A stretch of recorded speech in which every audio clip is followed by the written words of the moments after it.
Bien, hemos quedado en análisis general de la orina. ¿Me escuchan bien, jóvenes? Sí, doctora, me escucho bien. Ya, hemos visto esta parte, hemos dicho que era la orina, el color, hemos visto que se podían análisis de orina y hemos visto el análisis físico.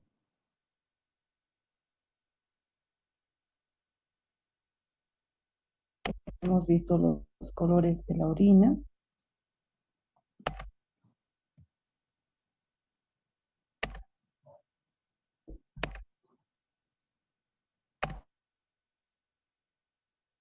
Aquí, ¿sí? En el examen químico de la orina, ¿qué podemos observar y mediante qué parámetros se pueden observar? Entonces, aquí vamos a analizar que se puede determinar todo esto. Podemos determinar la densidad, también con el densitómetro, pero también se puede analizar la densidad aquí. Se puede determinar con las tiras reactivas proteínas, se puede determinar nitritos, cetonas, bilirrubina, urobilinógeno, sangre, y tenemos por este lado leucocitos o piocitos. ¿Qué es la tira reactiva? En la tira reactiva, aquí les voy a mostrar esta. Esta es la tira reactiva.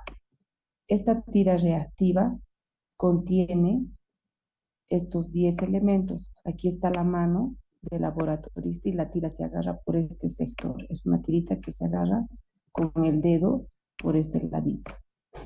Y en esta tira reactiva, lo que podemos determinar, este cuadrito, el celeste que ven es glucosa, es de aquí bilirrubina, aquí cetona, aquí la densidad, sangre, pH, proteínas, urobilinógeno, nitritos y leucocitos. ¿Cómo se observa? Esto es un frasquito redondo y la tirita lo que hace es acercar y hacer mover el frasquito y hacer coincidir con el color. Para esto, esta tirita tenemos que empapar en un tubo. Entonces, en un tubo de ensayo, colocamos más o menos 10 ml de la muestra de orina y la tirita sumergimos aquí. Sumergimos y cuando empapamos esta tira que está con estas esponjitas de colores, las esponjitas se van a empapar de la orina. Posteriormente la tirita se retira, se pone sobre un papel en el mesón y se espera un minuto para que reaccione la orina con las esponjitas que son las que se van a teñir de colores. Y Una vez que se espera un minuto, se hace la lectura. ¿Cómo se realiza la lectura? La lectura puede variar. Se acerca, esta es la tira, se acerca, si es negativo nos tiene que dar este color, si es negativo este color, pero posiblemente esta tirita se tiña de color, este color verde, este color más oscuro, este color marrón, este color café más oscuro. Por ejemplo, si es glucosa, observen aquí, si nos da color verde, es que es una cruz, quiere decir que es positivo. Si nos da este de aquí, este es 200 miligramos por decilitro de glucosa en la sangre, digo en orina. Si nos da este color es dos cruces, fíjense, y sería 500 miligramos por decilitro en orina. Si nos da este color es 1000, que serían tres cruces, y aquí son cuatro cruces que nos daría 2000 miligramos por decilitro. Entonces, aquí nos indica el valor de azúcar en la sangre. Este análisis a la vez es cualitativo, que nos indica la presencia de azúcar, y a la vez es cuantitativo, porque nos indica cuánto hay de azúcar en la orina. En el caso de la bilirrubina, debería darnos este color negativo, pero si se tiñe de color, este es una cruz, dos cruces, tres cruces. Nos indica, por ejemplo, este color rosado más intenso de que hay mucha bilirrubina en la orina. Y sucesivamente, por ejemplo, la cetona nunca debería haber, glucosa nunca debería haber, bilirrubina nunca tampoco, debería darnos negativo. Pero, por ejemplo, si nos sale cetonas, que están liberando muchos cuerpos cetónicos en la orina, ya sea un paciente diabético o un paciente con inanición, una cruz es este color rosadito, dos cruces, tres cruces y este es cuatro cruces. En cantidad, aquí sería 1 gramo, 1 miligramo por decilitro. Entonces, ahí ya quiere decir que el paciente está con mucha cetona en la orina y no es buen pronóstico. Las orinas van de 1010 a 1005, debería darnos más o menos 1000, una orina hidratada, pero si las orinas están deshidratadas nos van a dar este color amarillo. Si están bien hidratadas nos van a dar cerca de este color. Sangre debería darnos negativo, pero posiblemente pueda teñirse, y aquí tenemos estos colores y trazas de sangre y el valor que nos podría dar.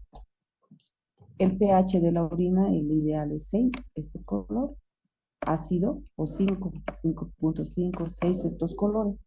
Pero si nos sale 6.5 también está bien. Neutro puede estar bien, hasta aquí está bien. 8 ya no es normal, es orinas alcalinas, y esta puede ser que esté con inflamación o con infección. Estos colores no es normal tener las orinas alcalinas. Más que todo se van hacia el lado de la acidez. Proteínas debería darnos negativo. Nunca deberíamos tener proteínas porque ya es un significado de que hay daño renal. Nos puede dar este color, etcétera. Y aquí nos indica, por ejemplo, este celeste de que tenemos 1000 miligramos sobre decilitro en la de proteínas en la orina. Nunca deberíamos tener. Urobilinógeno nos da todo lo que es afecciones de las vías biliares, debería darnos negativo, pero si nos sale positivo es que hay afecciones de las vías biliares. Y aquí tenemos este color intenso, ¿no? Y ahí a la vez vamos analizando si hay presencia, ya nos da positivo, y cuánto hay es por la intensidad del color que se va tiñendo. Nitritos debería darnos negativo. Si da positivo, un poquitito es una infección leve, pero si nos da este color rosado, es una infección ya fuerte. La presencia de nitritos nos indica de que el paciente está con una infección urinaria fuerte. Los leucocitos debería dar negativo, pero normalmente las mujeres por procesos inflamatorios frecuentes por el periodo menstrual, antes, después, normalmente siempre nos da hasta aquí. Estos colores son casi siempre diarios, pero ya cuando hay una inflamación fuerte nos da colores violetas más intensos, y habría que ver la causa de la inflamación. Entonces nosotros tenemos este análisis químico que nos puede dar, de acuerdo a la tira, nos puede salir. Todo lo que les he indicado está aquí. aquí, ¿no ve? El pH, ¿por qué la glucosa? Si hay glucosa en la orina, que nos determina diabetes. Si hay cetona, o sea, cuerpos cetónicos. Si hay nitritos, que hay infección, bacterias tanto en los riñones como en el tracto urinario. Si hay proteínas, son enfermedades hepáticas o renales. Bilirrubina es problemas hepáticos. Urobilinógeno, problemas de los conductos biliares. Y sangre, infecciones severas en el riñón, en el tracto urinario, urolitiasis, que sean cálculos renales, o puede deberse a neoplasias en el riñón o la vejiga. Entonces, la tira reactiva es muy utilizada para el análisis, que puede ser químico y a la vez eh, cuantitativo. Nosotros tenemos aquí, sigo compartiendo, jóvenes, ¿no? ¿Jóvenes? Sí, sí, Ya. doctora. Me avisan si no me escuchan, ¿ya? El sedimento urinario se realiza en estos tubos cónicos que observan aquí, donde se coloca 10 ml de la muestra, tienen tapita, y eso se lleva a un equipo que se llama centrifugadora, y la centrifugadora lo que hace es centrifugar, hacer girar la orina, y todos los elementos pesados van a quedar en la parte de abajo, y todos los elementos livianos van a quedar en la parte de arriba. Observen en esta parte, aquí por ejemplo hay sedimento urinario. ¿Qué es el sedimento urinario? Es una tipo arenita que va a quedar por el proceso de centrifugación, va a quedar esa arenita abajo, y todo esto es agua. Se desecha el agua y lo que queda es la arenita. Esta arenita lo que se hace es sobre un porta objeto de plástico. Estos tubos cónicos son de plástico. Colocamos golpeando a la base, una gotita en el medio del portaobjeto, y posteriormente se le tapa con un cubreobjeto. Y cuando se le tapa con el cubreobjeto se disemina todo el sedimento urinario, y esto se lleva al microscopio. ¿Qué podemos observar en el sedimento urinario?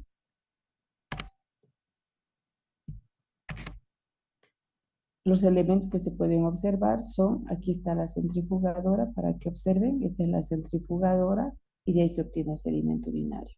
¿Cómo se observa? Se observa por campo microscópico. Eso ustedes ya por histología saben. El campo microscópico se observa así, miren. Este es un campo microscópico, ¿no ven? Todo esto es un campo microscópico. El que está aquí, un ratito que esto lo voy a llevar allá.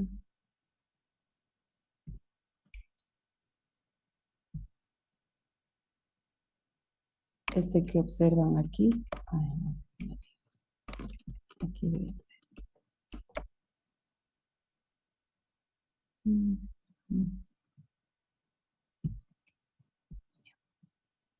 Este de aquí que observan, ese de aquí es un campo microscópico. Cuando nosotros hacemos la lectura, nosotros podemos decir, por ejemplo, a horas 6 observo un leucocito, a horas 3 observo tal cosa, a horas 12 se ve como se ve como en el sentido del reloj, o al centro observo tal cosa, o a horas 9, a horas 10, a horas 11, etcétera. Así vamos observando como en el reloj y vamos indicando lo que se va observando. Ese se le llama un campo microscópico, el que se observa, y ahí lo que nosotros observamos son los elementos orgánicos y elementos inorgánicos presentes en la orina. ¿Qué elementos orgánicos podemos observar? Podemos observar glóbulos rojos, podemos observar glóbulos rojos, eritrocitos, se puede observar leucocitos, levaduras, cilindros, piocitos. Y dentro de los inorgánicos vamos a ver cristales de fosfatos, uratos, ácido úrico, fosfato triple y oxalato de calcio. Son todos los cristales que podemos Y hay otros más, ¿no?, que podemos observar. En esta imagen se puede observar, por ejemplo, en este sedimento urinario, en este campo microscópico, aquí podemos observar a un leucocito. Este que ven aquí es un leucocito, presenta gránulos, es el doble de tamaño que un hematíe. Este de aquí es este de aquí que tiene forma de una rosquita, de un donut, es un glóbulo rojo, un eritrocito. Este es chiquitito y es como un donut y cuando mueves el micro te hace refringencia. Y este de aquí, el doble de tamaño, casi triple de tamaño, es un leucocito y tiene gránulos, si se fijan, tiene gránulos en su interior y es una forma de diferenciar un leucocito con un eritrocito. Aquí, por ejemplo, tengo un leucocito y todos los que ven aquí son, son eritrocitos, ¿no? Aquí se observa eh, glóbulos rojos, eritrocitos. Este, por ejemplo, está llenito. Normalmente debería haber de 1 a 3 por campo microscópico. Y este está llenito de glóbulos rojos. Cuando está llenito de glóbulos rojos se llama hematuria. Y aquí, por ejemplo, este también está llenito de glóbulos rojos y por ende se llama hematuria, cuando tenemos muchos glóbulos rojos en el sedimento urinario. En este caso podemos ver aquí las células epiteliales. Aquí. Tienen una forma de hojas, así de hojitas planas. En un campo microscópico debería haber unita, dositas, o sea, se les llama escasas, hasta regular es normal, pero cuando hay abundante, como en este caso, es que hay daño epitelial. Y normalmente estas células epiteliales vienen de cualquier parte del tracto urinario, uretra, etcétera, túbulos, vagina, y cuando hay abundante no es normal, porque sí perdemos células todos los días, pero no debería haber tanto. Las levaduras son tipo ochitos, miren, tipo ochitos, y están en movimiento.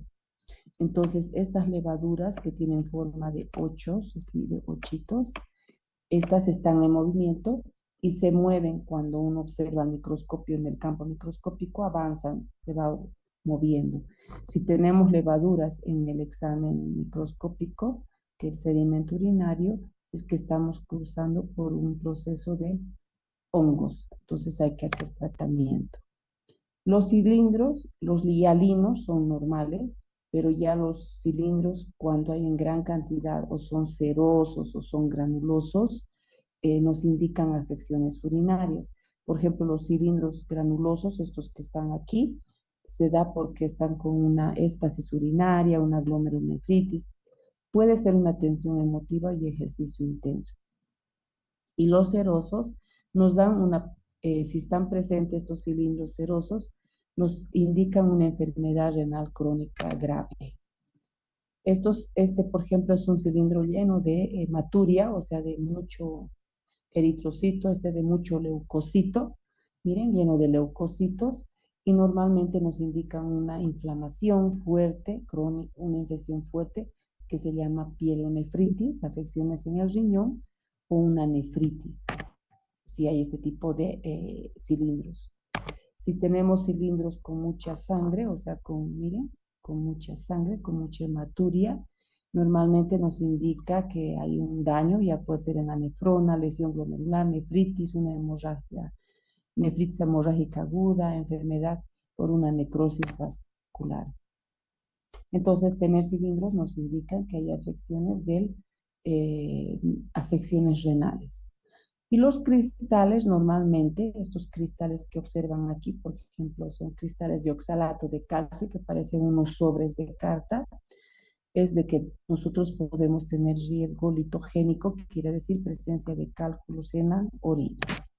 Todos los días nosotros vamos botando cristales y la arenita que se va botando es normal porque vamos botando uratos y fosfatos para compensar el pH del organismo, pero cuando eliminamos más cristales de ácido úrico, más cristales de oxalato de calcio, estos cristales nos indican cálculos renales.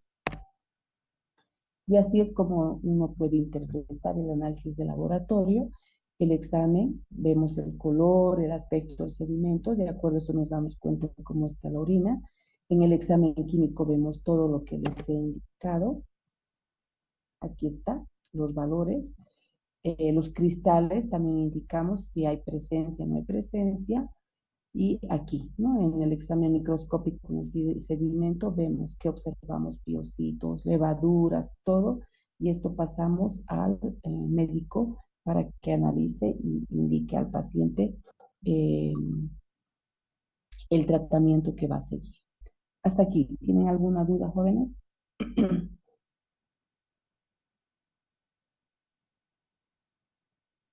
No, doctor. No, doctora. Bien. Empezamos con pruebas de química sanguínea. Ya hemos acabado lo que es el examen de orina. Dentro de las pruebas de química sanguínea tenemos un perfil que se llama el perfil metabólico. Este perfil metabólico, anótense, el perfil metabólico, vamos a ver la glicemia, la curva de tolerancia a la glucosa o prueba de tolerancia a la glucosa oral, la glucosa postprandial y la hemoglobina glucosilada. No son las únicas en el perfil metabólico, pero estas son las más frecuentes.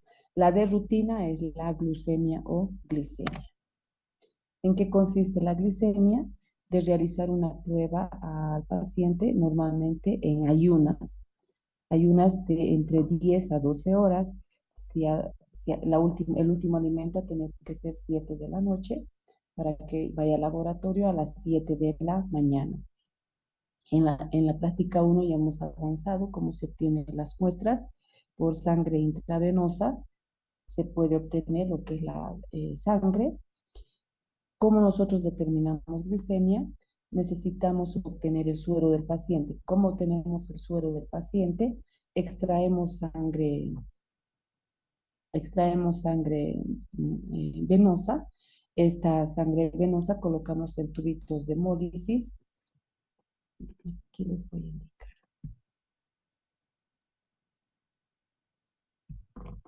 Y una vez que extraemos, pasamos de la jeringa, pasamos la sangre, esto es un tubito, ¿sí? Y aquí se coloca la muestra, 13 ml. Aquí tengo que llenar de 13 ml de la muestra. Y una vez que coloco los 13 ml, espero 20 minutos a que coagule y posteriormente llevo a la centrifugadora y la centrifugadora 10 minutos a 2500 revoluciones por minuto va a centrifugar. ¿Qué va a ocurrir? Que en este caso va al centrifugar todos los elementos pesados van a quedar en esta parte de aquí abajo, toda la parte que los elementos pesados y aquí arriba como sobrenadante un líquido de color amarillito. Este líquido de color amarillito se llama suero. Ese suero me sirve para todito estos análisis que hoy les voy a hablar, que se llama pruebas clínicas, o sea, las pruebas de química sanguínea. Este suero es utilizado para todo lo que vamos a hablar a partir de hoy día y el día jueves, para química sanguínea. Si quiero obtener plasma, lo único que hago es colocar anticoagulante, pero para estas pruebas yo necesito suero. Una vez que obtengo suero, llevo a un equipo para determinar la glicemia. Preparo los reactivos, pongo el suero y llevo al equipo y el equipo me indica el valor de glucosa en la sangre. Ese equipo se llama StatFax. Cuantifica, nos dice cuánto hay de glucosa en nuestro suero. Los valores normales de glicemia van de 70 a 100. No se olviden que esta prueba siempre se realiza en ayunas, porque determinamos azúcar y si comemos podemos tener un dato erróneo y obtener una hiperglicemia. Los valores normales van de 70 a 110 miligramos por decilitro. Entonces, eso se conoce como normoglicemia. Si los valores no salen por debajo, se llama hipoglucemia. Y si los valores nos dan por encima, se llama hiperglicemia o glucemia. Entonces, esta prueba nos determina si el paciente está con hipo, con hiper o está normoglicémico. Y esta glucosa es importante, que vamos a ir avanzando a lo largo de la gestión, porque ella es la que nos da la energía en el organismo. Si la glucosa no sirve para dar energía, se puede almacenar como glucógeno en el hígado y en el músculo. Y en condiciones de hiperglicemia, si comemos mucho, la glucosa puede convertirse en ácidos grasos. Todos estos mecanismos son regulados por una hormona que puede ser la insulina. Cuando comemos mucho, la insulina baja el azúcar en la sangre y todas estas hormonas, glucagón, cortisol, adrenalina o epinefrina y la hormona de crecimiento, son las hormonas que se activan cuando hay hipoglicemia para aumentar los niveles de azúcar en la sangre.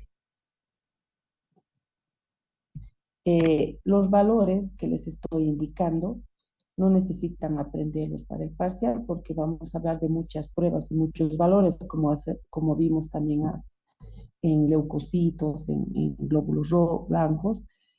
Esas pruebas van a ir aprendiéndolas poco a poco a lo largo de la gestión, tanto en fisiología como en bioquímica.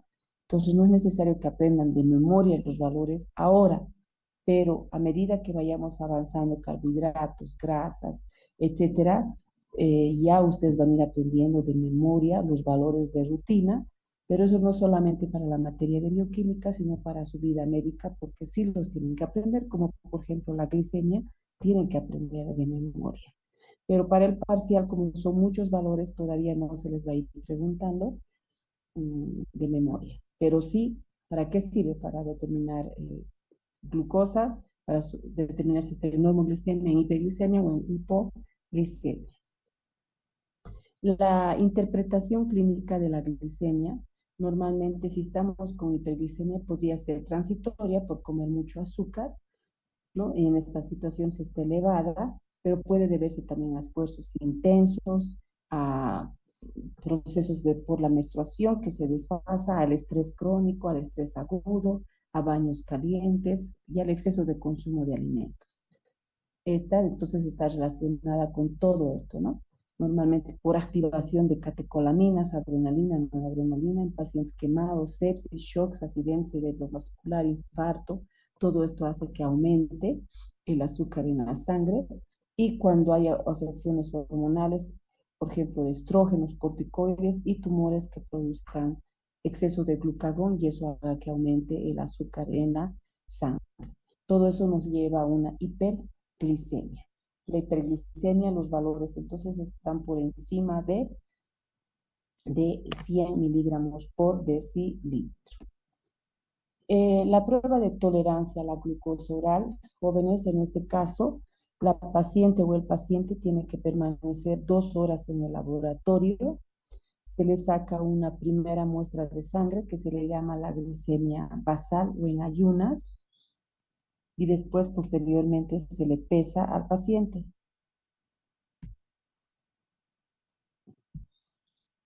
Entonces, se le toma en ayunas, ¿no? Siempre en ayunas su glicemia. Se le realiza la glicemia y tengo un valor. Ese valor es el primerito que yo tengo. Posteriormente se le pesa y de acuerdo al peso se prepara más o menos 75 gramos de glucosa por kilo, bueno, 1 gramo de glucosa por cada kilogramo de peso, más o menos 75 gramos, en 300 ml de agua y esto se prepara en un vaso. En este vaso se prepara esta glucosa. Esta glucosa no es el azúcar común con el que tomamos té y café. Es una glucosa que se llama glucosa anhidra químicamente pura, preparada en laboratorio. Es fuerte, se prepara, se disuelve el azúcar. Inmediatamente que se le toma el análisis en ayunas, se le pesa, se prepara y se le hace ingerir al paciente esta glucosa. Entonces, cuando se le hace ingerir, después de hacerle ingerir, se espera media hora y tomamos sangre a los 30 minutos. Se le hace una glicemia a los 30 minutos, se le vuelve a tomar sangre a los 60 minutos, a la hora y media, que es 90, y a las 2 horas, que serían los 120 minutos. Entonces, ¿cuántas veces hemos tomado muestra? 5 veces. En ayunas y cada media hora después de tomar la glucosa a los 30, 60, 90 y 120. Entonces, ahí se realiza la curva. ¿En qué consiste interpretar esta curva? No sé si tengo la imagen. Aquí está. Entonces, ¿qué hemos hecho? Nosotros le hemos dado a ingerir la glucosa anhidra químicamente pura y se supone que si ha tomado glucosa, tiene que elevarse. Normalmente nuestro paciente, aquí voy a hacer una curva, digamos, vienen ayunas con 120 miligramos, aquí está el tiempo, ¿ya? Y aquí está la concentración de glucosa en la sangre, que es en miligramos por decilitro. Puede ser 70, 80, 90, hasta 100 o más, ¿no ve? Y el tiempo es a las 0 horas en la glicemia basal. La glicemia basal es cuando ha llegado en ayunas y esto nos da 120. Después vamos midiendo cada media hora, ¿no ve? A los 30, a los 60, a los 90 y a los 120 minutos, que va a ser la cuarta toma de muestra a las 2 horas. O quinta toma de muestra, perdón, porque con la basal más. Entonces, cada 30 minutos, este sería a los 30, aquí sería a los 30, este sería la toma de muestra a los 60, a los 90, y aquí sería a los 120 minutos, a las 2 horas. Yo les voy a explicar. El rojo me van a hacer caso a mí, ¿ya? Apenas ha llegado nuestra paciente y estaba en 120, es en ayunas. Si tiene 120, ¿cuándo realizo esta prueba de curva de tolerancia a la glucosa oral? Cuando la paciente ha acudido al centro médico y se le ha tomado una glicemia y la glicemia nos indica de que está con hiperglicemia. Entonces tenemos que repetir la prueba a la semana y nuevamente está con hiperglicemia. Entonces, ¿qué estamos sospechando? De que el paciente podría ser un probable diabético. Solo estamos sospechando porque está elevada su azúcar. Entonces, si llega con sospecha de hiperglicemia porque sus valores están encima de 100, 105, 110, 120, 125, les realizo la prueba de curva de tolerancia a la glucosa. En ayunas llega y está en 120. Posteriormente le doy a tomar la glucosa anhidra químicamente pura y se supone que tiene que subir más o menos hasta 170. ¿Por qué? Porque ha tomado azúcar. A los 30 minutos sube porque ha tomado azúcar. A los 60 ya empieza a descender un poquito, empieza a descender a 150, va descendiendo a 140 y después llega a 110 y luego se mantiene. Entonces, este paciente no es diabético porque en el lapso de las 2 horas ha liberado una hormona que se llama insulina y esa insulina en el transcurso de las 2 horas ha bajado el azúcar en la sangre. Y al bajar el azúcar en la sangre es un paciente normal, quiere decir que ha liberado la insulina y se ha normalizado. Pero ¿qué ocurre con un paciente? Otro paciente llega en ayunas y está en 120. Le damos a ingerir la glucosa y su glucosa llega hasta 175, 180. Posteriormente a los 60 baja un poquito a 150. A los 90 sigue 140 y a los 120 sigue 130. Ha bajado un poco, pero no a la glicemia basal. No ha regresado a una glicemia normal, se ha quedado en 130, 135. Este diabético es diabético tipo 2. ¿Qué significa? Que el diabético tipo 2 libera un poquito de insulina, pero no suficiente para metabolizar a toda la glucosa y bajar hasta la glicemia basal. Por eso sigue con hiperglicemia.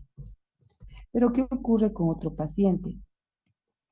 Llega igual en ayunas 120. Le damos a ingerir glucosa anhidra químicamente pura, igual llega a 170. A los 30 minutos, a los 60 sigue 170. A los 90 sigue 170. Sigue 170. O sea, no baja de los 170. No baja. Su glicemia permanece en 170 a las 2 horas. Y si permanece, este paciente es diabético tipo 1. ¿Por qué es tipo 1? Los diabéticos tipo 1 no secretan nada, absolutamente nada de insulina y por ende su glicemia permanece elevada. Entonces, un poquito esto nos podría ayudar. Yo exagero en mis gráficos, pero a veces los gráficos no salen así.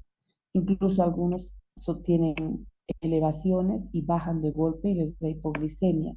Entonces, ahí hay que interpretar la curva y para tener la certeza se les puede, para saber si no tenemos la certeza si es diabético tipo 1 si es diabético tipo 2 tenemos que hacer la prueba de la insulina.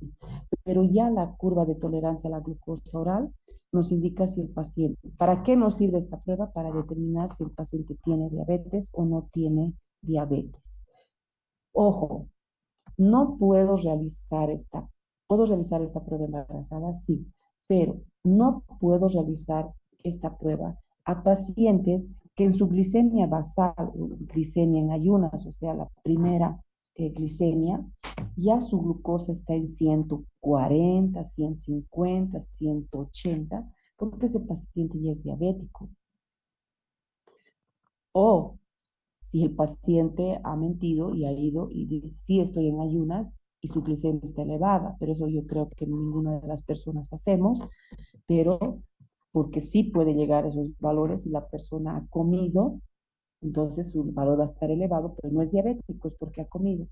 Pero si en ayunas el paciente ya presenta elevada concentración de azúcar, no puedo realizar esta prueba. ¿Por qué? Porque puedo hacerlo entrar en coma hiperglicémico porque le voy a dar, si ya está con 140, 150 y le doy sobrecarga de azúcar, el paciente puede entrar en una hiperglicemia fuerte, incluso entrar en coma hiperglicémico y es peligroso.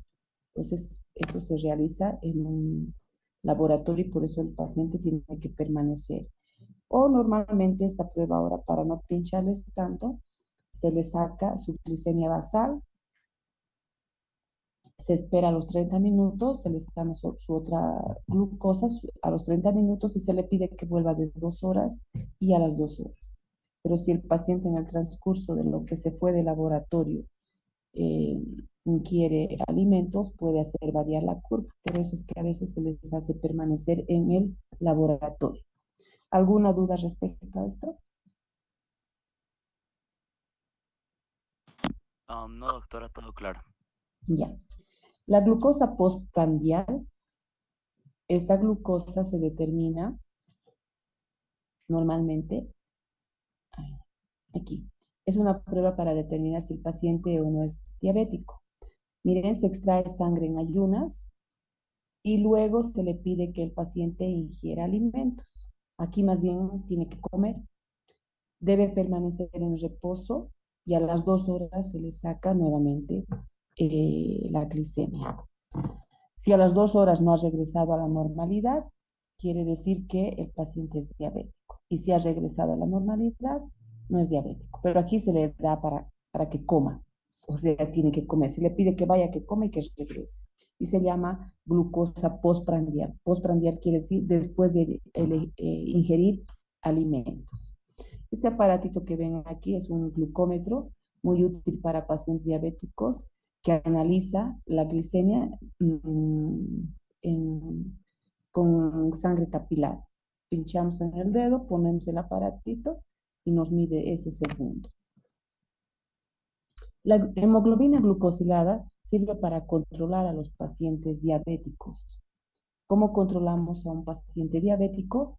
La hemoglobina, recién van a avanzar ustedes hemoglobina en proteínas con el doctor Gonzalo Rojas. Ese de aquí es un glóbulo rojo. Dentro del glóbulo rojo existen unas proteínas que se llaman hemoglobina. Cuando el paciente diabético no controla su azúcar, la glucosa ingresa dentro del eritrocito y se une a la hemoglobina, miren, y se llama hemoglobina glucosilada. Entonces, esta hemoglobina glucosilada permanece dentro del glóbulo rojo y el glóbulo rojo generalmente vive 3 meses a 4 meses, 120 días. Cada 120 días se destruye y cuando se destruye el azúcar vuelve a salir al torrente sanguíneo. Entonces nosotros podemos controlar al paciente diabético cada 3 meses con esta prueba que se mide en porcentaje y saber si se está controlando o no controlando el azúcar. Entonces, esta prueba refleja el promedio de concentración de glucosa en cada 3 meses y él mide en porcentaje y cada 3 meses nosotros podemos ver si el paciente es monitorizado, el paciente diabético, y hay que ver si está controlando o no está controlando su azúcar en sus alimentos más que todo.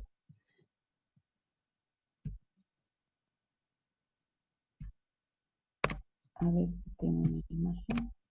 No. Entonces, mide el porcentaje.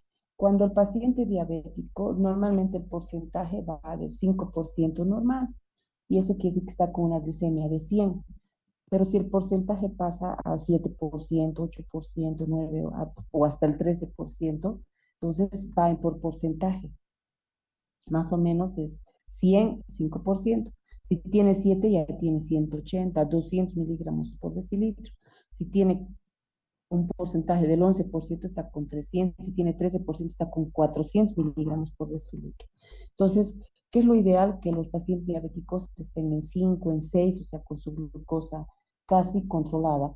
Pero si están en porcentaje de 7, 8, 9, ya son pacientes críticos con riesgo a sufrir nefropatías, vasculopatías, neuropatías y retinopatías. O sea, van a empezar a afectar. ¿Por qué? Porque cada 3 meses se le controla y si no controlan bien su azúcar, pueden sufrir riesgo de dañar estos tejidos. Para eso es la hemoglobina glucosilada. Pasamos al perfil renal y en el perfil renal vamos a observar urea, creatinina, ácido úrico, depuración o clearance de creatinina. Entonces, ¿para qué nos sirve el análisis renal? Es para observar el funcionamiento del riñón y todas las patologías referentes al riñón. Para eso nos sirve estas pruebas del perfil renal. La urea es una de las pruebas de laboratorio en la cual es el producto final del metabolismo de las proteínas, donde todo el nitrógeno de los aminoácidos va al hígado y en el hígado se convierte en urea. Y todos los días esta urea se desecha del metabolismo de las proteínas, se desecha y esta urea se elimina por la orina todos los días. Normalmente podemos hacer el análisis tanto en suero como en plasma. También esta urea podemos determinar en orina. Los valores normales van de 10 a 40 miligramos por decilitro. Si ven porcentajes decilitro, este es el valor normal. Estos valores, les decía, no les voy a preguntar en el examen, pero ya a medida que vayamos avanzando y llevamos urea, ahí ya tienen que van a ir aprendiendo. Si la urea, como desechamos todos los días, y si la urea está elevada, no la estamos desechando por la orina, es mal pronóstico. Quiere decir que el paciente está pasando por una insuficiencia renal. Entonces, nosotros necesitamos eliminar, y si no, es un papel fundamental en la regulación sistémica los niveles de urea. Y si estuviera elevado, es que está relacionado con factores de la dieta o metabolismo proteico. Entonces, evalúa la función renal. Si el riñón está bien, bota todos los días urea. Si el riñón está mal, no elimina urea. La urea puede estar aumentada. Cuando está aumentada en la sangre, cuando se queda en nuestro organismo la urea y está aumentada, nos indica que está fallando el filtrado glomerular. ¿Por qué está fallando el filtrado glomerular? Puede ser por una tuberculosis renal, necrosis cortical, gota crónica, síndrome de Rey, o por fármacos que tomemos y que estén dañando el riñón, o por, por mal funcionamiento del riñón o en pacientes diabéticos también que tengan insuficiencia renal. Cuando la urea está disminuida, o sea que se está eliminando mucho, se puede deber a todos estos medicamentos, el uso de mucho diuréticos, corticoides como la prednisona, puede ser en el embarazo, ingesta inadecuada de proteínas, cuando no consumimos muchas proteínas, entonces tampoco producimos mucha urea, sobredosis de ingesta de agua, puede ser, fumadores, falla hepática, preeclampsia, síndrome nefrótico y enfermedad celíaca. Hace que la urea esté disminuida. La creatinina, la creatinina igual es una sustancia liberada del metabolismo de proteínas, al igual que la urea. Entonces, esta se elimina por el riñón todos los días y nos indican si el paciente estuviera, si no eliminaríamos creatinina, nos indicaría de que estamos con afecciones en la filtración glomerular. Entonces, nosotros a la creatinina le necesitamos determinar para saber el funcionamiento renal. Tanto la urea y la creatinina determinan el funcionamiento renal. Los valores normales de creatinina en mujeres va de 0.7 a 1.1 y en varones de 0.7 a 1.3 miligramos por decilitro. Si se supera estos valores normales, normalmente es porque hay un aumento de creatinina en la sangre. ¿Para qué sirve? Para diagnóstico de nefropatías. También para ver obstrucciones urinarias, afecciones de próstata, vejiga, uréter y anurias secundarias como cálculos uretrales, ¿no ve? Puede determinarnos todo esto. Y la elevación de creatininas reversibles normalmente luego de ser reparada la afección. Si lo que está provocando es una obstrucción, que no se elimine la creatinina porque hay obstrucción en los conductos renales. Si los conductos renales están taponeados, es que no se está eliminando la creatinina. No es porque el riñón no está filtrando, sino que se está quedando por la obstrucción. Y una vez que se restituye este,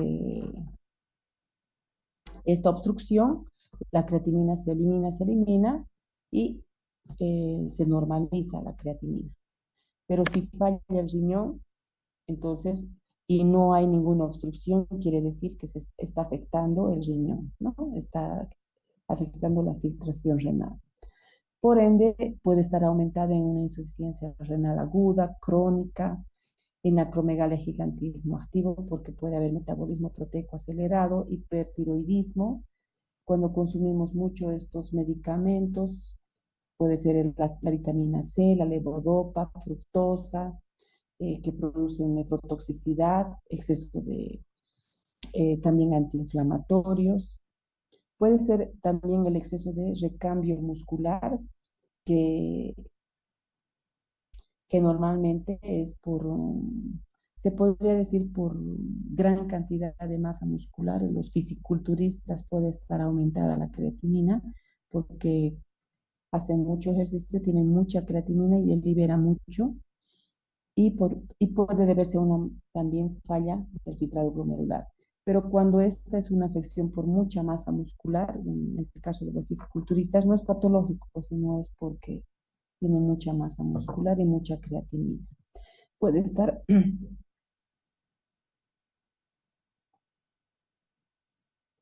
puede estar disminuida en el embarazo y en la que sea es una desnutrición severa, cuando no comemos nada de proteínas y tenemos una pérdida de masa muscular. La depuración de creatinina o clearance de creatinina normalmente está relacionada a la creatinina sérica. Este clearance de creatinina se realiza en una orina de 24 horas. ¿Qué quiere decir? Hoy a las 7 de la mañana empiezo a eliminar la orina y voy recogiendo en, en normalmente les dan una botella limpia, ¿no? Van recogiendo y van llenando, van recogiendo y van llenando. Y desde hoy día a las 7 de la mañana hasta el día de mañana, 7 de la mañana, que son 24 horas, vamos recolectando todo lo que orino normalmente. ¿Para qué quiero determinar esta orina de 24 horas? Para saber si tengo anuria, si tengo oliguria o tengo poliuria. Si estoy orinando mucho, si estoy orinando muy poco o nada, anuria, que no estoy orinando nada. Entonces, lo que va a determinar es la capacidad del filtrado glomerular y la capacidad de eliminación de orina en 24 horas. Normalmente es de 80 a 120 milímetros por, ml por nano. Este significado clínico, puesto que la creatinina se elimina por el riñón, el clearance de creatinina endógena es uno de los métodos más utilizados para la medida del filtrado glomerular. Entonces, es una prueba muy importante para ver si el riñón está funcionando bien, porque si tomamos bastante agua, deberíamos eliminar todos los días más agua. Si no tomamos agua, estamos deshidratados, también deberíamos eliminar poco. Pero si tomamos agua y no eliminamos, pues que algo está pasando con el riñón. O no tomamos agua y estamos perdiendo bastante agua, entonces hay que ver qué está pasando con el riñón y por ende nos indica lo que es el filtrado glomerular y la función renal. ¿Cuándo está aumentada? Normalmente en una diabetes. El paciente diabético tiene poliuria, todo el rato orina, orina, orina, orina y por eso se deshidrata y pérdida mucho de líquido. En las infecciones, gigantismo, en el ejercicio, cuando consumimos mucha vitamina C, metildopa y estos medicamentos. Y los corticoides hacen que se elimine mucha agua de nuestro organismo. Cuando está disminuida, en una insuficiencia renal no se puede eliminar mucha agua, miopatías, leucemias, anemias y en la utilización de esteroides, anabolizantes, etcétera, tenemos disminuida la eliminación de orina porque atrapan agua, absorben agua. Entonces, este clearance de creatinina determinamos por volumen en 24 horas y es una afección que nos indica el riesgo para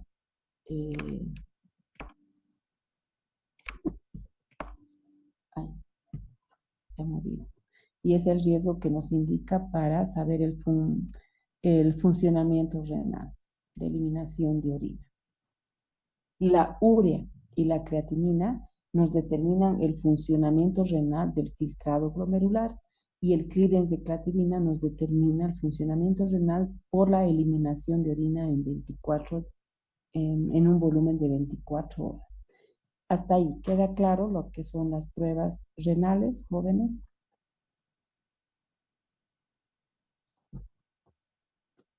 ¿Jóvenes? Sí, doctora.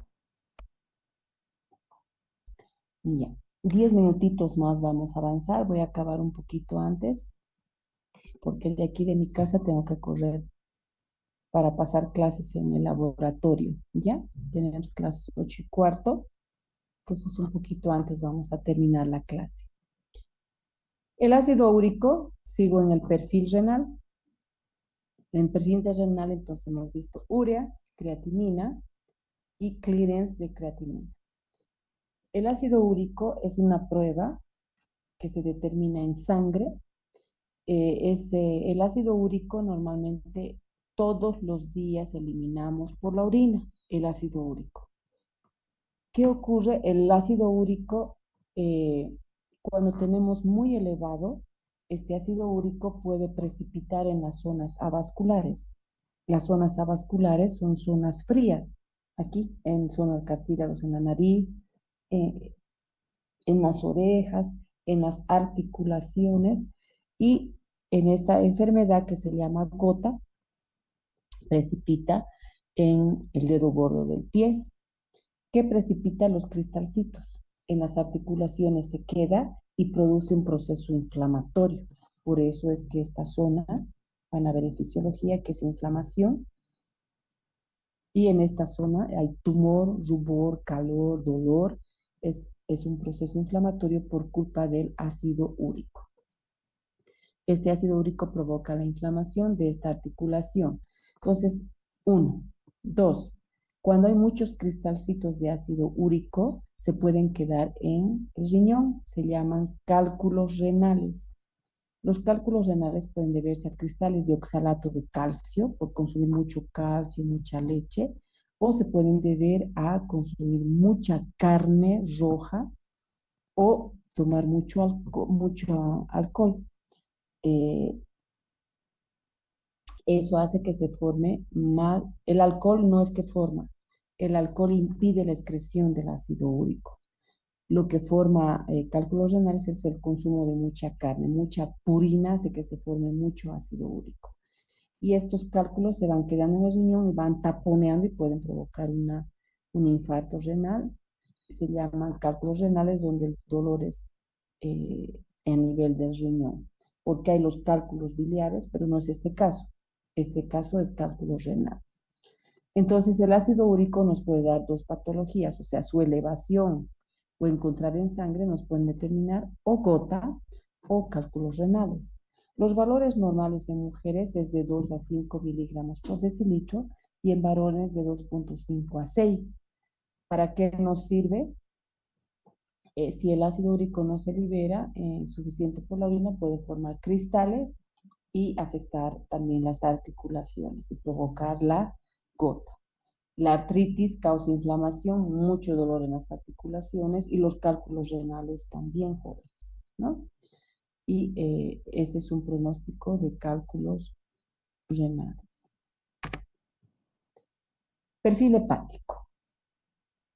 En el perfil hepático que vamos a observar, vamos a ver bilirrubina, vamos a ver transaminasas, aquí a la GOT-GPT, a la gamma-glutamiltransfertidasa, a la fosfatasa alcalina y a la albúmina. Comenzamos por la bilirrubina. La bilirrubina es un compuesto que deriva del M de la hemoglobina. El M de la hemoglobina se convierte en bilirrubina y todos los días esta bilirrubina desechamos por el hígado hacia los conductos biliares, al intestino, y todos los días eliminamos bilirrubina por las heces fecales. ¿Qué ocurre si por alguna causa no podemos eliminar a la bilirrubina, sea por daño hepático o sea por mucha hemólisis de glóbulos rojos, porque los que generan bilirrubina son el M de la hemoglobina? Si generamos mucha bilirrubina, se llama daño prehepático. Si el hígado está dañado, porque el que disuelve a la bilirrubina para eliminar a los conductos biliares es el hígado, se produce ictericia. O si hay obstrucciones en los conductos biliares y no puede salir la bilirrubina, se llama ictericia poshepática. Entonces, si por alguna razón la bilirrubina no se elimina hacia las heces fecales, se produce la ictericia. ¿Qué es la ictericia? La coloración amarillenta de la piel y la esclerótica. Se tiñen las mucosas, se tiñe la piel y no es buen pronóstico. No deberíamos tener bilirrubina elevada. Puede ocurrir también en recién nacidos por inmadurez del hígado, donde no pueden metabolizar a la bilirrubina, pero es fisiológica. Pero hay ictericia patológica que vamos a ver más adelante por causas genéticas, etc. La bilirrubina total se mide en miligramos por decilitro y es 1,2. La total. Pero existe la bilirrubina directa o conjugada, que este es su valor, 0,4. Y la bilirrubina indirecta o libre o no conjugada es de 0,8. Cuando sumamos las dos nos da 1,2. La directa es 0,4 y la indirecta es 0,8. Sumo la directa y la indirecta y me da la total. Cada una de estas tiene sus interpretaciones si el paciente está con ictericia prehepática, hepática o poshepática, pero eso vamos a llevar más adelante. Solo quiero que sepan que la bilirrubina es el valor más facilito de acordarse porque es 1 miligramo por decilitro, 1,2. ¿Qué evalúa la bilirrubina? Las ictericias. Entonces, cuando está aumentada la bilirrubina se llama hiperbilirrubinemia, cuando hay afecciones hepáticas, cuando hay daño hepatocelular, enfermedades hemolíticas, la ictericia fisiológica neonatal, la ictericia del recién nacido, un infarto pulmonar, y estas dos, Gilbert-Dubin-Johnson, o el de Rotor y el de Krieger-Nahar, son genéticas por deficiencias enzimáticas, o puede deberse a neoplasias del hígado o del páncreas que puedan hacer que aumente la bilirrubina en sangre. Y normalmente está disminuida cuando tenemos anemia ferropénica o anemia aplásica. Esa es la interpretación clínica de la bilirrubina. Bien, avanzamos transaminasas y ahí quedamos. Transaminasas existen dos tipos, la GOT y la GPT. Estas transaminasas tienen mucha utilidad para saber, así como la urea y la creatinina nos determinan cómo está el riñón, la GOT y la GPT nos determinan cómo está el hígado. Entonces, es una prueba de diagnóstico que evalúan las hepatopatías. Se localizan normalmente en las células hepáticas estas transaminasas, enzimas que son la gamma, una de ellas se llama glutámico oxalacético transaminasa y la otra glutámico pirúvico transaminasa. La GOT aumenta en menor medida que la GPT en la mayoría de las hepatopatías y en algunas hepatopatías alcohólicas también, ¿no? También se encuentran estas enzimas GOT y GPT transaminasas, no solamente son específicas del hígado, se pueden encontrar en el músculo cardíaco, en el corazón, en el músculo esquelético, en el cerebro, en el riñón, pero la que nos sirve como prueba específica es en el hígado. Pero si hay daño cardíaco, se da al músculo cardíaco, se puede elevar la GOT, porque no es específica del hígado, se puede encontrar también en el músculo cardíaco. Entonces, la GOT, como se encuentra en el músculo cardíaco, puede estar presente cuando hay un infarto agudo de miocardio, IAM. Cuando hay infarto agudo de miocardio y hay lesión del músculo cardíaco, se puede elevar la GOT.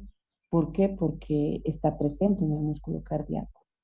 Se puede elevar en lesiones musculares, sí, porque también se encuentra en el músculo, también en el riñón, pero lo que más nos determina son las hepatopatías, las patologías hepáticas. En una mononucleosis infecciosa, en nefropatías, porque también se encuentra en el riñón. Si consumimos mucho alcohol y empieza a lesionar el hígado por una cirrosis hepática, porque se está dañando el hígado también, neoplasias del hígado, lesiones cerebrales, porque se encuentran poquito, pero se encuentran en el cerebro, enfermedades del sistema nervioso central y obstrucciones del colédoco, ¿no? Cuando está disminuida estas transaminasas por deficiencia de la vitamina B6 o en estados terminales de hepatopatías. Normalmente estas transaminasas pueden estar disminuidas en nuestro organismo. Quedaremos aquí, jóvenes, ¿les parece? Nos vamos a quedar en la gamma glutamil transpeptidasa o transferasa, también que nos determina y es una prueba hepática. ¿Les parece? Está bien, doctora, no hay problema. Muy bien. Nos vemos el día jueves. Que tengan buen día. Hasta luego, jóvenes.